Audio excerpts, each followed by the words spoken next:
Merci au Seigneur. Est-ce que l'Église de Dieu peut dire Amen? Vous sentez la bonne présence qui est parmi nous. Vous sentez que le Seigneur il est en train d'agir. Vous sentez que le Seigneur il est en train de faire du bien. On a tant besoin de lui ce soir. Est-ce que tu as besoin de lui ce soir? Est-ce que tu as besoin de sa présence? Est-ce que tu as besoin de son onction? Je m'adresse aux serviteurs de Dieu, aux chrétiens, aux chrétiennes. Est-ce que tu as besoin de lui ce soir? Est-ce que tu as besoin d'être béni? Je m'adresse à toi qui t'es éloigné. Est-ce que tu aurais besoin de Dieu ce soir? À toi qui ne lui appartient pas, à toi l'ennemi, eh bien, est en train de mettre des portes devant toi. Il est en train d'élever des murs. Tu as besoin de Jésus ce soir. Jésus, il est parmi nous, les chrétiens, dites Amen. Jésus, il est parmi nous, les chrétiens, dites Amen. Et nous allons remporter des victoires par le nom puissant de Jésus. Parce que Christ est vainqueur. Parce que Christ est vainqueur. Et nous le savons ce soir que nous allons remporter des victoires. Notre Seigneur, il est bon. Que Dieu soit béni. Amen. Avant tout, avant de rentrer dans le message, on voudrait bien remercier les frères qui ont organisé ce rallye, les serviteurs de Dieu, je n'ai pas tous les noms, mais les anciens qui se reconnaissent. Que Dieu vous bénisse. Dieu met un sentiment dans notre cœur. Il faut sauver notre peuple. Bientôt, Jésus revient. C'est pas une poésie, c'est pas une histoire, c'est la réalité. Amen. Celui qui doit venir vient. Amen. Bientôt, le plus beau voyage se prépare.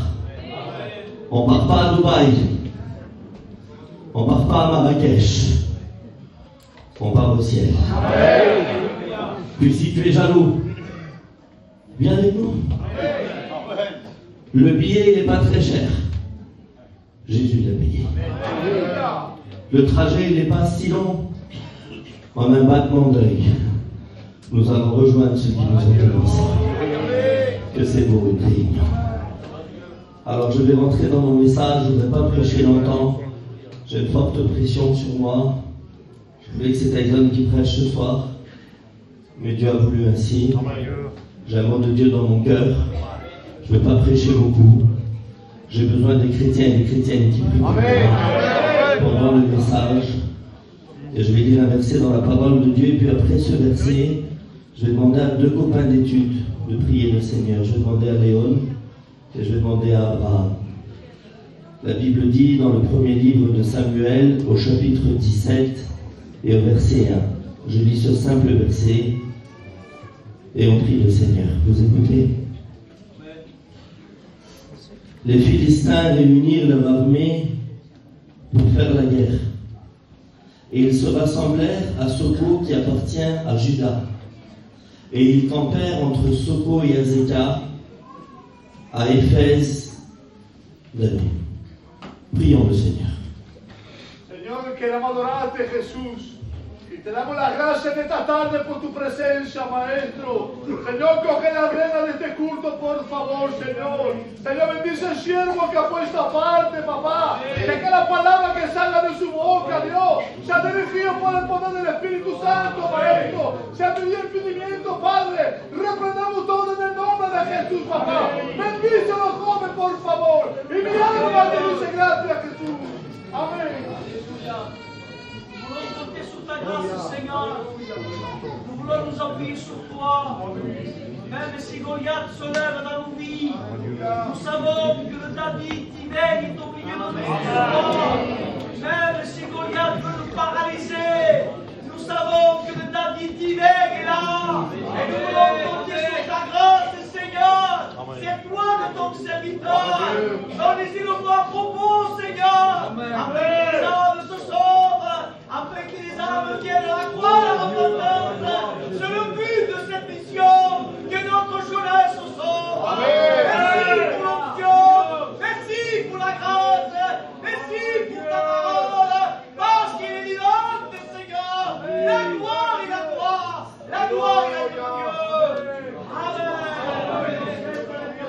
Amen. L'église de Dieu dit Amen. Je lisais ce verset qui m'a ouvert une pensée que je voudrais vous partager. Il y a quelques temps, j'étais en train de regarder la télé, puis quand je vais vous dire, l'image va s'afficher devant vous. Je voyais 3 hommes qui avaient une corde. Il y avait 3 hommes d'un côté et 3 hommes de l'autre Israël. Et puis c'était une épreuve de force. Je ne sais pas si vous voyez l'image devant vous. Et pendant un moment, les 3 qui étaient de ce côté, ils tiraient avec leur force, et les autres qui étaient de l'autre côté, ils tiraient avec leur force. Et puis à un moment, le commentateur a dit un mot. Il a dit leur force va leur faire gagner du territoire. Ça voudrait dire que ceux qui étaient ici, plus ils étaient forts et plus ils tiraient cette corde, ils gagnaient du territoire et ils étaient en train de remporter la victoire. Eh bien, je voudrais vous dire quelque chose. Église de Dieu, ce soir, nous avons besoin de nous unir pour gagner du territoire dans nos foyers, dans nos maisons, dans nos familles, parce que nous vivons un combat rude et difficile. Et la Bible nous montre à ce moment, dans la vallée des Térébènes, dans le premier livre de Samuel, qu'Israël va vivre une confrontation. Elle va être dressée devant un peuple qu'on appelle les Philistins. Et les Philistins vont leur lancer un défi. Mais lorsque je lisais la Bible, les copains, vous savez, les Philistins, c'était une armée qui faisait la guerre à l'armée de Dieu. Elle faisait la guerre à Israël. Israël, c'était l'armée qui priait, qui louait, qui adorait, qui glorifiait, qui chantait des psaumes, qui lisait la Torah, qui avait l'arche de l'Alliance. Mais lorsqu'elle vivait des combats, il semblerait qu'elle était anéantie et bloquée dans ce qu'elle vivait, parce que le combat était rude et difficile. Et là, lorsque je lis l'armée des Philistins, avant qu'elle se tienne à Éphèse-Damim, elle était à Michmash. Puis ensuite, elle s'est rendue dans une ville qu'on appelle Geba. Et puis ensuite, Léon, elle s'est rendue dans un territoire qu'on appelle Adalon. Et puis plus tard, pendant un moment, elle va se poser à Éphèse-Damim. Elle va commencer à prendre un territoire nouveau. Alors je ne sais pas si ça t'est déjà arrivé. Peut-être ces derniers temps, c'est le mois dernier, la semaine dernière, les derniers jours, tu as entendu à tes oreilles qu'il y a eu le problème là-bas dans le foyer du serviteur. Sa petite, elle est divorcée. Elle a eu des soucis, elle a eu des complications. Et puis son mari l'a laissée, et puis aujourd'hui il ne veut plus la prendre. Et le pasteur vit par des vents, par des tribulations, et il va abandonner l'œuvre de Dieu. Puis toi tu as entendu ça s'est passé à Montpellier là-bas. Ça s'est passé à Béziers là-bas.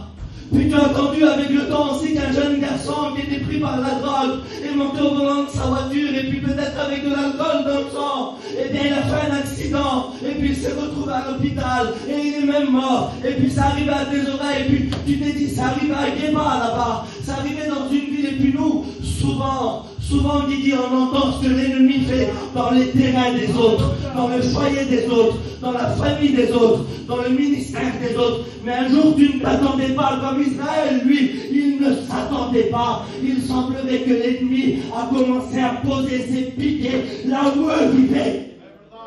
Il a commencé à y demeurer là où eux résidaient. Il a commencé à se réveiller là où nous on se réveille. Puis peut-être ces derniers temps tu ne t'attendais pas, mais chez toi, à Éphèse-Damim, parce que Éphèse-Damim c'est à Bethléem, et Bethléem c'est en Israël. Peut-être que chez toi ces derniers temps, tu ne t'attendais pas, mais tu as entendu des piquets qui étaient en train de se frapper dans ton terrain.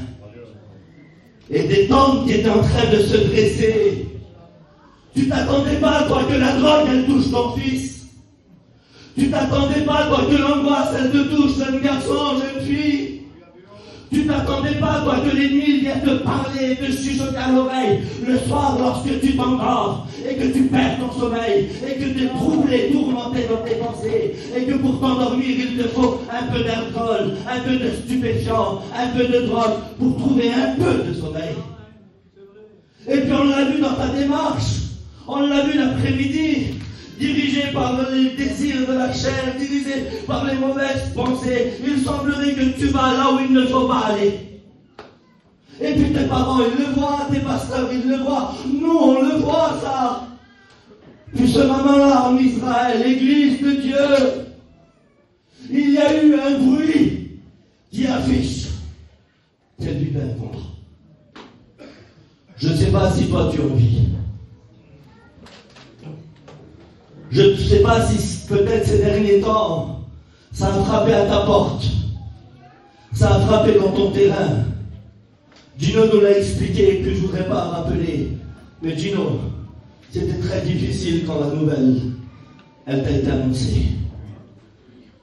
Tu as commencé à voir comment que l'ennemi était en train de prendre de la place dans ton foyer, de la place dans ton territoire, de la place dans ta maison. Elle est en train de toucher, eh bien, la vie de ton fils, son foyer. Et puis bien souvent de fois, ça nous arrive.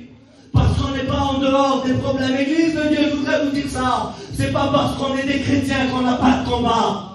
C'est pas parce qu'on est des ministères qu'on ne vit pas de combat. C'est pas parce qu'un jour on a levé la main ou on est passé par les eaux du baptême qu'on n'a pas de combat. Paul a dit, l'apôtre par excellence, lorsque son ministère s'est achevé, il aurait pu dire, j'ai imposé la doctrine, j'ai formé des serviteurs, j'ai ouvert des églises. Mais non, il a dit, j'ai combattu le bon combat. Et puis moi je ne crois que ce soir, alléluia, il n'y a pas de victoire sans combat. Vous avez vu hier Matt Tyson? Il a combattu, il est remonté sur le ring. Et puis pour gagner, il a fallu s'affronter, il a fallu se mettre en garde, il a fallu frapper. Eh bien, cette soirée, Église de Dieu, je voudrais qu'on affronte nos combats, mais tu ne les affrontes pas seul. L'Éternel des armées, ce soir, il combat pour toi. Parce que ça fait peut-être des jours, des mois, des années que tu essaies de combattre avec tes propres forces, que tu es découragé, démoralisé, abandonné. Eh bien, écoute, le cantique nous l'a dit, ce soir, il faut continuer. Il faut continuer. Il faut continuer. Alors, vous vous imaginez un instant, je ne vais pas prêcher beaucoup, je vais prêcher 10 minutes. Mais je voudrais que vous puissiez imaginer l'histoire. Goliath est là. Puis Goliath va s'installer chez eux, donc en quelque sorte, Goliath, il s'installe chez nous. Et lorsqu'il va commencer à s'installer, la Bible dit tel que pendant 40 jours, il est là, il est chez les Israéliens, en quelque sorte, il est dans leur maison, il est dans leur territoire. Mais là, Israël ne parle plus. Israël ne chante plus, Israël ne loue plus, Israël n'adore plus. On n'entend que Goliath. On ne voit que Goliath, Léon. Il n'y a que lui qui parle, il n'y a que lui qui marche, il n'y a que lui qui crie. Puis peut-être que ces derniers temps, ça a été comme ça dans nos maisons. Il semblerait que l'atmosphère, il a changé. Plus de communion, plus de vie de prière, plus de mise à part, plus de lecture. Il semblerait que des Goliaths se sont élevés. Et il n'y a qu'eux qui nous parlent, il n'y a qu'eux qui nous jurent, il n'y a qu'eux qui nous découragent. Parce que lui, quand il parle, il n'a pas de solution à ton problème. Il sera là pour te déstabiliser. Il est là pour te décourager. Il est là pour te désunir. Il est là pour te désarmer. C'est vrai, jeune garçon. Ces derniers temps, tu l'as dit, tu l'as ressenti dans ton cœur, tu l'as dit. Faudrait que je me mette chrétien. Faudrait que je vais dans l'assemblée, faudrait que je parle au pasteur, faudrait que ma vie elle change. Mais lorsque bien tu as dit ça, tu t'es rangé en armée, et bien c'est à ce moment-là qu'il s'est levé et qu'il t'a lancé un défi en te parlant et en te disant, tu n'y arriveras pas. C'est pas pour toi. Regarde ce que tu vis. À combien de fois dans ton cœur, jeune fille, tu t'es dit, c'est bon maintenant, je vais prendre le foulard, je vais prier, je vais soutenir ma mère, je vais aider mon père dans ce que tu vis. Mais tu as commencé à prendre les réseaux sociaux, à te photographier, à publier des photos, et les photos ont été republiées, et aujourd'hui ils t'ont sali. Et lorsque Goliath te parle, il te rappelle ton passé. Il te rappelle ce qu'on a dit sur toi. Il te rappelle les paroles qui ont été dites sur ta vie. Et aujourd'hui tu es sali. Il semblerait que tu as du mal à t'afficher, du mal à prier, du mal à adorer. Eh bien écoute, il y a parmi nous le Dieu qui pardonne tous nos péchés. Il y a parmi nous le Dieu qui guérit toutes les iniquités. Il y a parmi nous le Dieu qui crée un chemin de mort. Son nom est Jésus. Vous sentez qui est là? Parce que ce soir il voudrait regagner des territoires. territoire. Ça fait peut-être trop d'années, trop de temps que le territoire il a été perdu. Qu'il semblerait qu'on a perdu ce qui nous appartenait. On a perdu ce qu'il était à nous, ce qui avait de la valeur. La Bible dit que si un homme fort vient piller la maison, vous savez ce qu'il faut pour que cet homme fort parte? Un homme plus fort. Il n'y a pas plus fort que Jésus. Ton angoisse n'est pas plus fort que Jésus. Ta drogue n'est pas plus fort que Jésus. Ton alcool n'est pas plus fort que Jésus. Ton péché n'est pas plus fort que Jésus. Parce que c'est pour ça qu'il est venu à la croix. Oh, le péché est la deuxième puissance, la plus forte du monde. Il n'y a pas une plus forte. C'est l'amour de Dieu. Il nous a tant aimés qu'il a envoyé son Fils. Vous savez où il l'a envoyé? Dans notre territoire. Et lorsque lui est venu, il a voulu faire montrer à nos combats, c'est pas à toi, c'est à moi. Vous voulez que Jésus vienne de notre côté. Alléluia. Alors vous savez, lorsqu'on regardait sur Israël, il dit, on devait se dire, quelle belle armée. Vous vous imaginez un instant? Tu passais par là, puis tu l'as regardé, rangé en bataille. Les uns à côté des autres, les uns derrière les autres. Je ne sais pas de quelle marque ils s'habillaient, mais l'armée d'Israël devait être bien habillée. Amen. Puis quand tu les voyais, tu te disais, quelle belle armée. Mais ce que personne ne savait, c'est qu'elle souffrait. Et bien souvent de fois, c'est ce qu'on peut montrer, l'apparence dans la souffrance. Oh, mais t'inquiète pas pour moi. J'ai une belle voiture. T'inquiète pas pour moi. T'as vu mon anniversaire où je l'ai fêté à Walt Disney.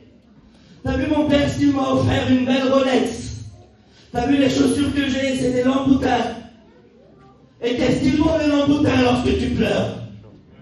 Et qu'est-ce qu'elle vaut la voiture lorsque ton cœur est brisé? Et quelle valeur elle a la montre lorsque ta vie est désorientée? Et qu'est-ce qu'aujourd'hui, les choses de ce monde, lorsque ton passé est saccagé, tes pensées sont déstabilisées. Alors bien souvent de fois, c'est ce qu'on fait Daïdon toute la journée. On montre que tout va bien, mais on vit avec des géants, on vit avec des Goliaths. Le matin, lorsque tu te lèves, ma soeur, tu te lèves et à l'ouverture de tes yeux, ton Goliath te parle, ton angoisse te parle, ton anxiété te parle, ta souffrance elle te parle, ta maladie elle te parle. Mais toi, ce que tu vas faire, c'est que tu vas allumer ton Snapchat et tu vas commencer à publier ta journée en montrant l'heure qu'il est et le ménage que tu commences à faire. Parce qu'il semblerait aujourd'hui qu'on est devenus des influenceurs. On voudrait nourrir un fan club. Après, eux ne sachent pas réellement ce qu'on vit. On veut leur montrer qu'on vit le bonheur, mais réellement, on l'a perdu. Alors tu vas montrer ce que tu as mangé à midi, le tableau de bord de ton véhicule lorsque tu vas chiner, le traitement que tu vas faire sur le mur, le travail qui va te faire gagner de l'argent, mais à l'intérieur de ton cœur, là, il y a un géant qui t'empêche de vivre la vie de Dieu, parce qu'il te dit, ton foyer n'aura jamais d'enfant, tu ne pourras jamais servir Dieu, regarde ce que tu vis, regarde ce qui se passe, regarde devant toi, et t'es déstabilisé, mais tu veux toujours montrer l'apparence. L'apparence dans la souffrance, l'apparence, elle ne vaut rien, parce qu'il y a parmi nous Jésus-Christ qui soigne les cœurs et les reins et qui lit dans nos livres, dans nos cœurs, comme dans un livre ouvert. Écoutez, il y a quelques jours, il y a 3 semaines, on était avec Tyson et puis on est parti faire une mission à Lyon. Oh, je bénis Dieu, je sens la présence de Dieu. Et lorsqu'on était en train de faire cette mission, le vendredi soir, Tyson il a prêché. Et puis un frère nous a appelés. Boire un verre de thé chez lui. On y va. Puis là, les copains, là, les copains, je vois un garçon. Mais ce garçon-là, j'ai toujours vu sur les réseaux sociaux qu'il avait des problèmes. Je voyais toujours qu'il était en train de vivre des confrontations du nom. Il est en train de jurer du monde, il a vécu des soucis. Puis avec le temps, j'ai appris que ce garçon-là est tombé dans la drogue dure, que ses neurones ont eu des soucis, et qu'il s'est retrouvé dans une hôpital psychiatrique. Mais quand je le vois, moi je suis un homme Keldenash du 93, il n'y a pas plus peureux que moi. Quand je le vois, j'ai vu ma mort.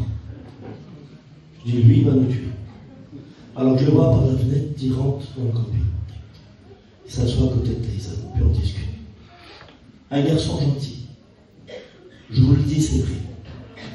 Si vous aurez vu la classe qu'il avait, si vous aurez vu le polo, comment il restait, le jean, le basket, si je ne l'aurais pas connu par rapport aux réseaux sociaux, j'aurais dit que c'est le meilleur garçon du monde.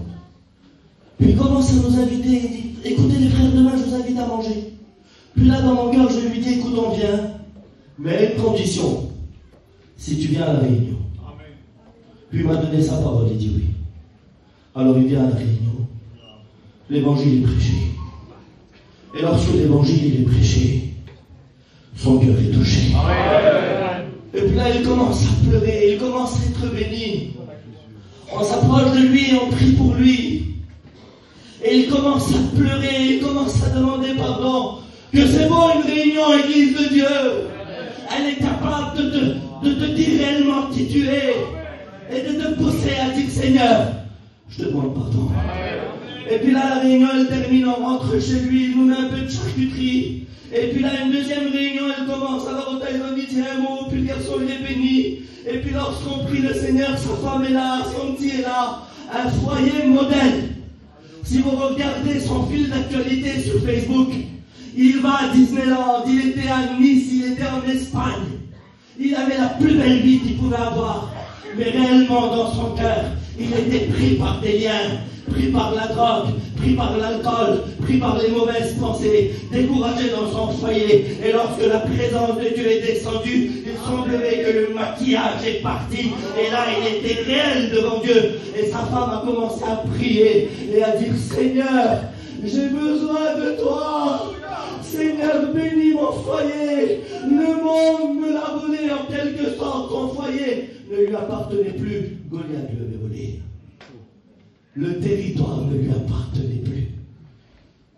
Puis son fils a commencé à pleurer. Puis son fils, il me dit, Kevin, mon père, tu sais ce qu'il a fallu que je fasse? Il a fallu que j'aille acheter de la drogue pour qu'il puisse s'en procurer. Et puis avec le temps, lorsqu'il était vraiment mal dans sa situation, je devais l'acheter, je devais la vendre. Et puis je suis rentré dans ça. Et puis aujourd'hui, je suis dans un cercle vicieux avec tous des gens du monde, tous des cartels comme ça. Un garçon de 16 ans. Et je lui ai dit quelque chose. Je dis bien, le Seigneur, il voudrait te prendre entre ses bras. Lève-toi. Et puis je l'ai pris dans mes bras comme ça. Il a commencé à pleurer. Il a commencé à pleurer, à crier à Dieu. Puis j'ai senti l'amour de Dieu, la grâce de Dieu. Vous savez ce que j'ai ressenti à ce moment? Vous savez ce que j'ai senti à ce moment? C'est que nous, la petite équipe là, on s'est mis de leur côté. Et on a commencé à gagner du territoire. On a commencé à leur faire montrer que t'es pas tout seul. On a commencé à élever une foi dans leur cœur. Cette foi que je voudrais qu'elle t'encourage, c'est pas perdu pour ton foyer, c'est pas perdu pour ta jeunesse, c'est pas perdu pour ce que tu vis, c'est pas perdu pour ton appel au ministère, c'est pas perdu et bien pour le projet que tu as pour toi, c'est pas perdu pour l'église que tu as dans ton cœur, c'est pas perdu pour l'œuvre qu'il a mis dans ton cœur, même s'il est en train de te rouler, parce qu'il est méchant, même s'il est en train de tirer le fil, même s'il est en train de te mentir. Écoute, il n'a pas le dernier mot. Avec nous ici, il y a l'Éternel des armées. Est-ce que tu crois qu'il est de ton côté? Est-ce que tu crois que Dieu est là? Est-ce que tu crois qu'il est capable de t'aider? Oh,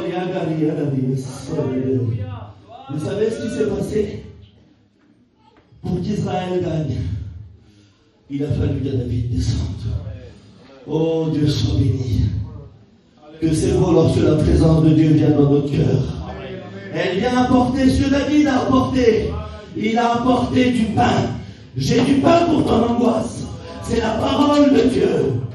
J'ai du pain, j'ai la solution à ta faim que tu n'arrives pas à rassasier, où le péché en a fait un abîme, une crevasse percée, que tu essayes de remplir avec de l'argent, avec de la drogue, avec de l'or, avec de l'alcool. Écoute, j'ai la solution, c'est le pain qui descend du ciel. Et lui, lorsqu'il est venu, il leur a donné le pain, puis il leur a dit ce mot-là. Je voudrais le dire ce soir au centre de Bellegarde. Je Je voudrais le dire à mes copains serviteurs de Dieu. Je voudrais le dire aux engagés, aux candidats, aux étudiants. Je voudrais le dire aux chrétiens. Je voudrais te le dire à toi, rétrograde. Je voudrais te le dire à toi qui ne lui appartient pas. Écoute le mot que David a dit en regardant sur ses frères. Je ne suis pas David, moi je suis Kevin. Mais j'ai le même Dieu que David. Il leur a dit, ne vous découragez pas. Parce que l'Éternel, il combattra pour nous. Vous croyez que l'Éternel, il combat pour nous? Mais Kevin, ça il y a 6000 ans. Ça il y a 4000 ans. Ça c'est en Israël. Ça, il y a trop longtemps. David, c'était l'homme selon le cœur de Dieu. La Bible nous parle d'un homme. Oh, il n'a pas trop de nom. Mais je sais quelque chose.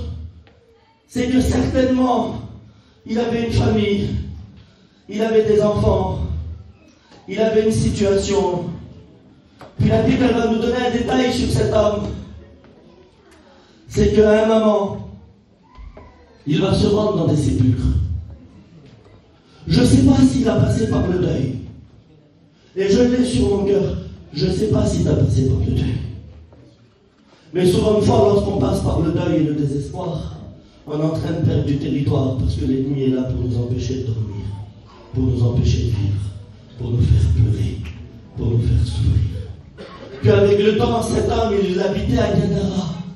Gadara, c'est une ville, il n'y a rien de méchant. Gadara, c'est pas l'enfer. Gadara existe encore jusqu'à aujourd'hui. Mais il semblerait que le nom de la ville s'est imprégné sur lui. La ville n'avait plus de valeur. Le territoire lui appartenait. On l'appelait le Gadarien. Et il semblerait qu'aujourd'hui, lorsqu'on parle de Aiglon, de Montebérou, on voit que toi. Lorsqu'on parle de Béziers, lorsqu'on parle de Bédarion, on ne voit que toi. Lorsqu'on parle de Alès, lorsqu'on parle de Montpellier, on ne voit que toi. Il semblerait que tu as commencé à prendre le monopole sur les terres que tu vis. C'est toi le patron de ta famille. Tu as perdu ton père et tu es devenu le patron. Tu as perdu ta mère et tu es devenue la patronne. Et il semblerait que l'ennemi n'avait rien pour t'apporter la solution à tes craintes, à tes souffrances, à tes problèmes. Tout ce que tu avais autour de toi, tu t'en servais, ces choses-là. Il te meurtrissait. Au départ, c'était bien un petit exomile pour pouvoir t'endormir. Et aujourd'hui, c'est des pharmacies complètes pour pouvoir avoir un peu de paix. Au départ, c'était un petit peu d'alcool. Tu te promenais avec tes copains. Tu montrais que tout allait bien. Mais aujourd'hui, c'est devenu une addiction. Tu ne peux plus t'en sortir. Tu es obligé de boire pour dormir. Tu es obligé de boire pour vivre. Tu es obligé de boire pour parler. Toutes les plus grandes vérités sont sorties de ta bouche lorsque tu étais pris par les stupéfiants. Et puis là, cet homme, il est devenu le Gadarien. Le territoire lui appartenait. Alors lorsqu'on le voyait, celui qui le voyait, Église de Dieu, l'après-midi, vous savez ce que la Bible elle dit? Qu'il était au sommet des montagnes. Puis nous, si on serait là, on aurait dit réellement, maman, quel homme, il a réussi. T'as vu où qu'il est? Et des fois, c'est ce qu'on veut montrer. C'est qu'on a atteint le sommet, qu'on a réussi. Mais réellement, ce que personne ne sait, c'est que cet homme vivait dans des sépulcres. Et là où il vivait, il n'avait pas de vie. Là où il vivait, ça ne bougeait pas, ça ne parlait pas, ça ne s'agitait pas. Mais la Bible va dire, alléluia, dans l'évangile de Marc au chapitre 5, qu'il va y avoir une confrontation de territoire. Dans les territoires qui lui appartenaient, venait le prince de la paix, le maître du monde. Son nom est Jésus. Et lui, lorsqu'il va poser le pied là-bas, alléluia, il va commencer, alléluia, à aller là où c'est noir, où c'est ténébreux, là où tout le monde l'a abandonné. Cet homme était abandonné de tous lorsqu'on le voyait. On le pointait du doigt. C'est peut-être ta situation lorsqu'on te voit. On te dit drogué, alcoolique, parleuse. C'est toi qui as fait ça, c'est toi qui as dit ça. Mais lui, Jésus, il ne montre pas du doigt. Son regard à lui, il est ému de compassion. Lui, il étend la main. Et lorsqu'il va arriver là-bas, Église de Dieu, vous savez ce que cet homme va ressentir? Il va ressentir un amour qu'il n'a jamais ressenti. Je voudrais qu'à travers le message de l'Évangile ce soir, tu puisses ressentir cet amour dont Dieu ne t'a pas abandonné. Ne te dis pas dans ton cœur, ça fait trop longtemps que je souffre. Ça fait trop longtemps que je pleure. Ça fait trop longtemps que j'ai des pensées de suicide. Ça fait trop longtemps que l'ennemi m'a ravagé. Que l'ennemi a fait de moi un foyer divorcé. Ça fait trop longtemps qu'il m'a volé ma fille. Qu'il m'a volé mon fils. Et aujourd'hui, je suis déstabilisé. Eh bien, écoute, ce soir, il y a Jésus qui rentre ici pour apporter la paix. Pour apporter la paix. Et lorsque lui arrive, il a la solution à tous les problèmes. Vous croyez que Jésus est là? Est-ce que vous croyez que Jésus est là? Quand il descend tout s'accomplit. Les chaînes se brisent. Au nom de Jésus. Un jour, je l'ai dans mon cœur, les frères, je le dis. On a fait un dimanche matin avec le frère-fils. Et puis lorsque la réunion elle a terminé, on avait à cœur un foyer qui passait par des problèmes. Et on le savait. Et lorsqu'on arrive devant cette maison, Abraham me dit, Kevin, descends voir si le garçon il est à la maison. Et lorsque je rentre écouter, j'ouvre la porte. Et puis là, dans mon cœur, le Saint-Esprit me reprend et il me dit, crie le nom du garçon. Puis je commence à crier son nom, mais quand je crie son nom, sa femme est juste à ma droite ici, sur une chaise. Elle avait un sac dans les mains. Et lorsque je crie son nom avant de rentrer dans la porte, elle a sursauté, elle me dit, ça va, qu'est-ce que t'as? Je dis, ton mari, il est là, il dit, oui, hop, elle va dans la chambre, elle le réveille, le garçon vient dans le salon. J'appelle Abraham, j'appelle le fils, j'appelle les garçons. Puis là, on rentre. Puis on sait où on va. Un foyer pris par la jalousie. Un foyer pris par la drogue, pris par les mauvaises pensées. Un foyer où l'ennemi en avait fait le sien, où le territoire était devenu le sien. Et lorsqu'on rentre, on commence, alléluia, à prêcher l'amour de Dieu. On commence à ouvrir ce livre qui est merveilleux. C'est la parole de Dieu. Elle a la solution à tous les problèmes. L'impossible, c'est sa spécialité. Et lorsqu'on commence à prêcher et à parler de la grâce de Dieu, la puissance de Dieu, elle descend. Est-ce que vous croyez que la puissance de Dieu, elle va descendre dans nos vies ce soir? Est-ce que vous croyez que la puissance de Dieu, elle va inonder nos cœurs ce soir? Est-ce que vous croyez que Dieu est avec nous? Et là, Dieu est descendu. Et puis ce frère a commencé à prier. Et puis elle a commencé à pleurer. Et puis le pasteur-fils lui a dit ce mot. Ma soeur, dis-nous ce qu'il y a sur ton cœur. Puis elle a dit ce mot-là, écoutez. Elle a dit, mon mari, vous le connaissez, il prend tellement de cachets. On vit le jour, la nuit. Et la nuit, le jour. Puis j'en peux plus. La jalousie, le stress, le manque d'argent, les problèmes dans les pensées. Et puis je me suis dit, ce matin, je prépare mon suicide. Elle dit, ce matin, je lui ai dit que je vais voir chérie. Et puis là, regardez dans le sac, j'ai plein de cachets. Et au moment où il est parti dans la chambre s'endormir là-bas, il a commencé à fermer les yeux. Je me suis précipité, j'ai pris le sac, je suis rentré, bien je me suis caché ici, sur cette chaise. Et dit, j'ai envoyé mes enfants avec ma belle-mère, je voulais pas qu'ils voient ça. Et puis au moment où j'ai commencé à mettre ma main dans le sac, la porte s'est ouverte et Kevin a commencé à parler. À ce moment-là, c'est pas Kevin qui a parlé, c'est Jésus qui est rentré. Parce que Jésus, il ne veut pas que tu meurs, il veut te sauver. Parce que Jésus ne veut pas aider, tu vas aider dans le néant. Il est la lumière du monde. Parce que Jésus a la solution pour toi. Parce que Jésus a tracé des traces et il veut que tu puisses les pratiquer. Tu as besoin de t'approcher de Jésus. Tu as besoin de venir à Jésus. Tu as besoin de continuer à croire.